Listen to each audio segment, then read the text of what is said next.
Most burnout doesn't look dramatic. There's not always a breakdown. No moment where someone throws their laptop across the room or walks out of a meeting and never comes back. Instead, something quieter happens. You keep showing up. You keep performing. People still describe you as dependable, steady, the person who can always be trusted to figure things out. So from the outside, nothing appears wrong.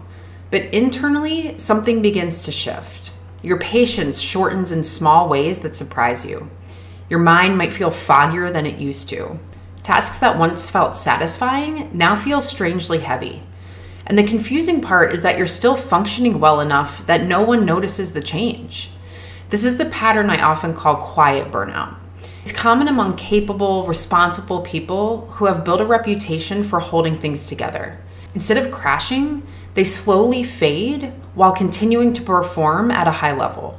And because the outside world still sees competence, the internal pressure often goes unrecognized for years. I'm Kristen, and I work with anxious overachievers. These are people who are admired for their reliability. They're the ones who anticipate problems early, keep projects moving, and maintain a sense of steadiness when situations become complicated. But beneath that reliability, there's often an invisible layer of hypervigilance. They're monitoring everything. They're scanning for what could go wrong. They're quietly making adjustments so things stay stable.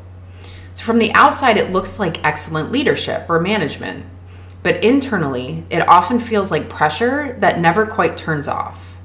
So let me show you what this often looks like in a simple everyday moment. You're sitting in a meeting and someone proposes a plan for moving a project forward.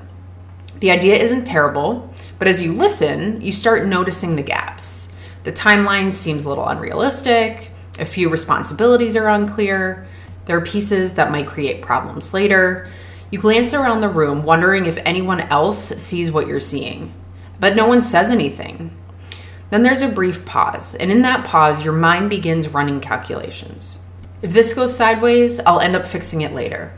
It would be easier to just clarify things now. I should probably step in. So you do what you've done countless times before. You start organizing the plan. You refine the timeline. You add structure so everything feels more solid. The meeting moves forward. People nod with relief. Someone might even say, "I'm glad you caught that."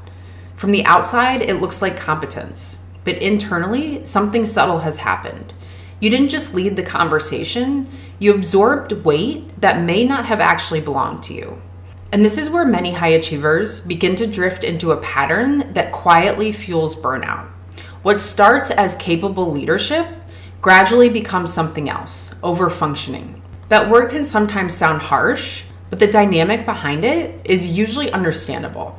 Most people who carry this pattern aren't trying to control everything. They're responding to a deeper internal structure that formed long before their current job or responsibilities. At some point in their lives, competence became the most reliable way to create stability. When you were capable, things worked better. When you anticipated problems, situations stayed manageable. When you handled things yourself, outcomes felt more predictable. So your mind learned something important. It learned that being the person who keeps things together helps the environment feel steady and secure. The problem is that this strategy doesn't always stay confined to situations where it's necessary. Eventually, it becomes automatic. So there's a sentence I often return to when I'm working with high achievers who feel this quiet form of burnout.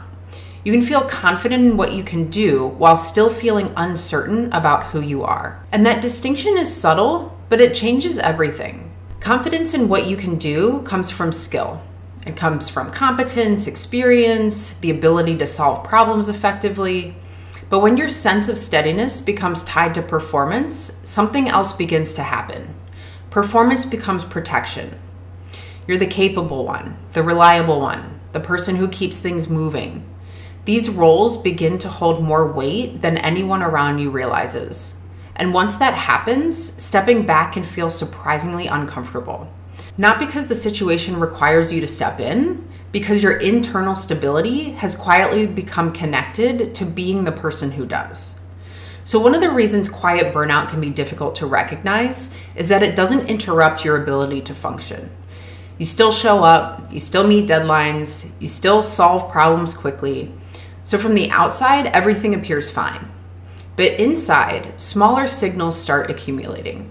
So you might notice irritability appearing in situations that wouldn't have bothered you before. You may feel mentally crowded, even during moments that should feel calm. You might begin to experience a subtle sense of resentment toward responsibilities that once felt meaningful.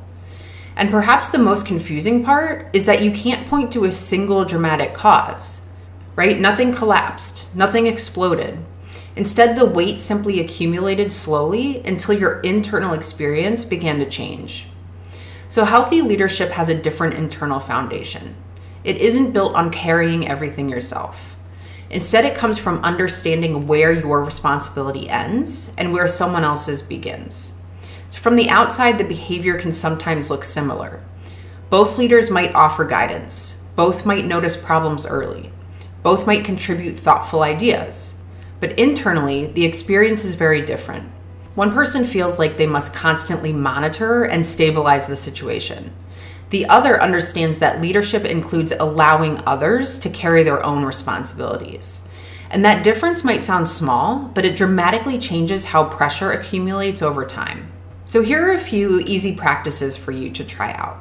Number 1 is the ownership audit. So if you recognize this pattern, the shift doesn't require quitting your job or abandoning your responsibilities. It begins with small adjustments in how you relate to the weight around you. So the next time you feel the urge to step in and fix something, pause for a moment and ask yourself a simple question. What part of this actually belongs to me? Not what you can fix, not what you're capable of solving, only what truly belongs to your role and responsibility. High achievers are often so used to absorbing extra weight that they rarely stop to ask this question. When you begin asking it regularly, you might notice that you've been carrying responsibilities that were never yours to begin with. So this second experiment addresses another pattern that often shows up with capable people. Many high achievers feel responsible for polishing situations to near perfection. So you refine explanations, you anticipate misunderstandings, you clarify details before anyone even asks. Part of this comes from genuine care about quality, but part of it comes from a quiet attempt to prevent future problems. This week, experiment with something slightly different. Instead of bringing every situation to 100% clarity, aim for about 80% clarity. Provide direction, share your thinking, and then allow the remaining space to be filled collaboratively. At first, this will feel uncomfortable because your mind is trained to anticipate every potential gap. But you may begin noticing something interesting. Other people step forward more often than you expect, and the situation rarely collapses the way your mind predicted it might. And finally, practice number 3 is the rescue delay. So this is simple but surprisingly powerful. When you notice the impulse to jump in and solve a problem immediately, pause for a moment before acting. You're not ignoring the situation. You're simply allowing a small window of time to see how others respond. Most high achievers step in within seconds because their minds detect instability quickly. But when you delay the rescue, something different becomes possible. Other people have the opportunity to think, respond, and carry their share of the situation. And you begin experiencing leadership less as constant intervention and more as thoughtful guidance. The deeper shift behind all of this is not about becoming less ambitious or motivated. It's about allowing your identity to become less dependent on constant performance. You can remain dependable without carrying every responsibility in the room. You can lead effectively without monitoring every possible outcome. And you can remain steady without absorbing pressure that was never yours to begin with. Leadership becomes lighter when it grows from who you are rather than from how much you can handle or control. If you recognized yourself somewhere in this conversation, it's worth remembering that these patterns often formed for understandable reasons. At some point earlier in your life, competence created stability. Being capable helped things work better. Being responsible helped environments stay predictable. These strategies worked for a long time, and they still do. But eventually, the same strategies that once created steadiness start creating pressure instead. The next stage of growth isn't about abandoning responsibility, it's about redistributing it. Because you can be steady without carrying everyone.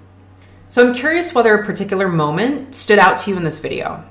Have you ever noticed yourself stepping into a situation with the thought, I'll just handle it? If that phrase feels familiar, share your experience in the comments. And if these ideas resonate with you, you might enjoy my newsletter, where I write about the psychology behind high achievers who carry more than anyone realizes. You'll find the link in the description below.